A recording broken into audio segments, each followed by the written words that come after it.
Banjir besar yang terjadi di Aceh, Sumatera Utara, dan Sumatera Barat menjadi bukti bila kerusakan hutan sudah sangat parah dan membahayakan keselamatan warga.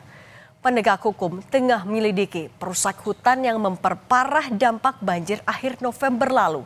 Presiden Prabowo Subianto berkomitmen untuk menindak tegas pelaku pembalakan liar dan mengimbau untuk menjaga lingkungan. Inilah catatan Kompas TV, bencana Sumatera, bukti hutan belum terjaga baik. Menjaga lingkungan, mengantisipasi kondisi di masa depan mungkin yang di daerah-daerah juga semuanya harus siap.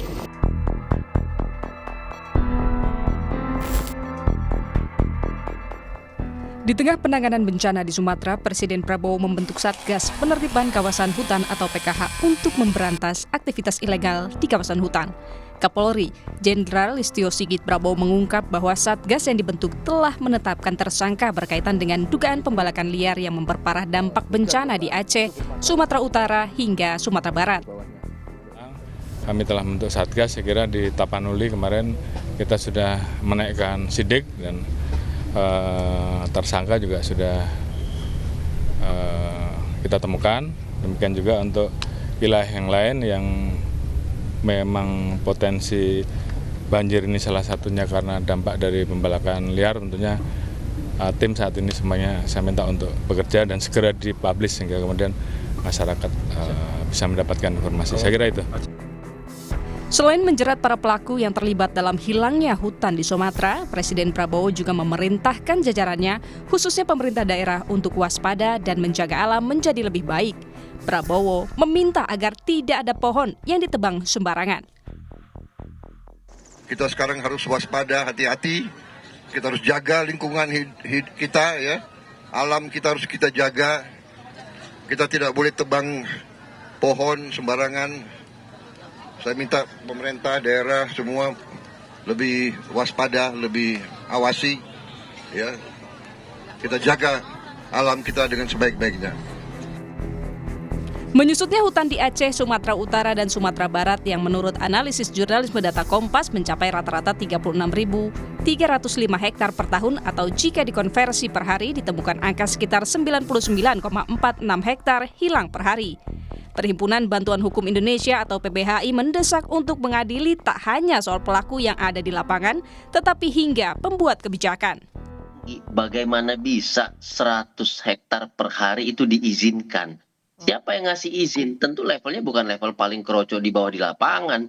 Ini harus diselesaikan dengan mekanisme memeriksa juga secara pidana dugaan korupsi, dugaan TPPU dari menteri, baik menteri yang sekarang, menteri yang kemarin. Hutan-hutan ini juga ada pertambangannya, bukan cuma kayu digundulkan juga. Maka periksa juga itu Bahlil, periksa juga siapa menteri pertambangan SDM sebelumnya. Jadi levelnya itu betul-betul level kebijakan yang akan berdampak besar. Penyusutan hutan selama 34 tahun mengakibatkan resiko munculnya bencana banjir yang semakin tinggi.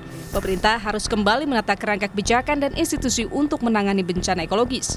Implementasi dan penegakan hukum harus berpihak pada kepentingan rakyat agar bencana tak berulang di masa depan. Tim Liputan, Kompas TV. Analisis tim jurnalisme data harian Kompas lewat metode tumpang susun peta peruntukan lahan tahun 2024 dengan titik lokasi banjir menemukan fakta bila titik-titik banjir Sumatera berada tepat di lokasi peruntukan hutan yang kini beralih fungsi menjadi perkebunan sawit. Sejak tahun 1990 sampai tahun 2024, penggundulan hutan di Aceh, Sumatera Utara, dan Sumatera Barat marak terjadi. Tim jurnalisme data harian Kompas mengungkapkan per hari, luasan penebangan hutan di 3 provinsi itu rata-rata 36.305 hektar per tahun atau berkisar 99,46 hektar per hari. Jika dikonversikan, setara dengan luas 139 lapangan sepak bola. Adapun ukuran lapangan sepak bola menurut standar FIFA seluas 7.140 meter persegi. Dengan demikian secara agregat, kehilangan hutan dalam 34 tahun seluas 1,2 juta hektar. Ini juga menjadi bukti hutan kita belum terjaga baik. Banjir besar yang terjadi di Aceh, Sumatera Utara, dan Sumatera Barat menjadi bukti bila kerusakan hutan sudah sangat parah dan membahayakan keselamatan warga. Negara seakan abai menjalankan tanggung jawabnya untuk menjaga hutan dan warga negaranya. Banjir Sumatera bukanlah bencana alam semata, tetapi bencana ekologis yang disebabkan oleh kebijakan pembangunan yang mengorbankan hutan demi kepentingan ekonomi. Penyebab utama kegagalan ini karena regulasi tentang tata kelola hutan yang lemah. Bahkan sudah terjadi sejak awal pemerintahan Presiden Soeharto, lebih dari 58 tahun lalu. Regulasi memberikan kuasa bagi pihak swasta untuk menebang hutan bagi kegiatan usaha. Lewat Undang-Undang Kehutanan Nomor 5 Tahun 1967, negara memberikan hak penguasaan hutan atau HPH kepada swasta untuk membuka perkebunan inti rakyat, khususnya kelapa sawit. Celakanya, kebijakan negara itu juga mendorong praktik pembalakan liar berupa penebangan hutan tanpa izin atau penebangan hutan melebihi daerah konsesi yang diberikan demi keuntungan pribadi. Hutan alam yang kaya ragam tanam sekejap menjadi perkebunan sawit atau dibiarkan gundul tanpa ditanami kembali. Keseimbangan ekosistem pun rusak. Tidak hanya pohon bertumbangan, tetapi banyak satwa liar seperti orang utan dan gajah kehilangan habitatnya. Data Badan Penanggulangan Bencana Nasional atau BNPB mencatat jumlah kejadian bencana terus meningkat. 5 tahun terakhir, jumlah kejadian bencana banjir atau longsor melonjak 5 kali lipat.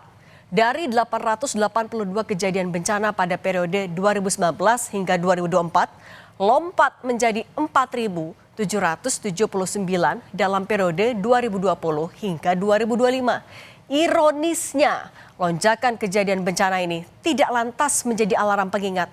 Sampai hari ini, negara belum terlihat serius membenahi tata kelola hutan.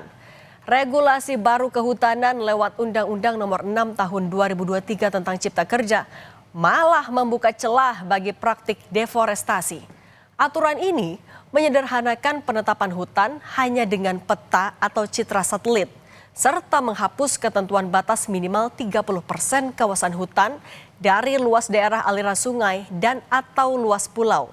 Dampak regulasi yang lemah menyebabkan lebih dari 1.000 manusia meregang nyawa dalam bencana Sumatera. Sementara itu, lebih dari 200 orang masih dinyatakan hilang. Tercatat juga hampir 160.000 rumah warga rusak, 140 jembatan putus, dan ribuan infrastruktur lainnya hancur.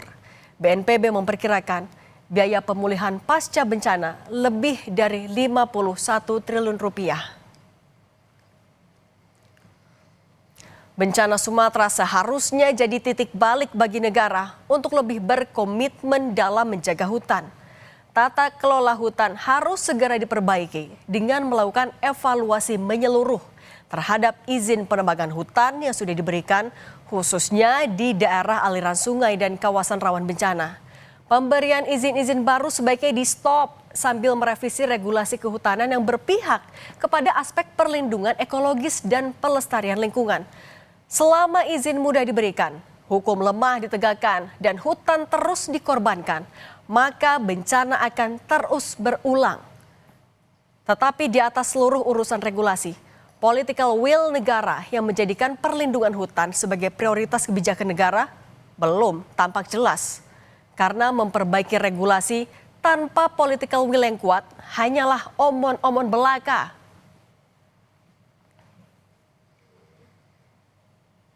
Kepemimpinan kuat Presiden Prabowo harus memastikan tidak ada lagi praktik transaksional yang melibatkan aparat penegak hukum dan kementerian dengan oligarki atau elit lokal dalam pemberian izin pemanfaatan hutan untuk kegiatan perkebunan atau usaha perekonomian yang lain. Dan saudara, demikian catatan Kompas TV, jumpa lagi pekan depan.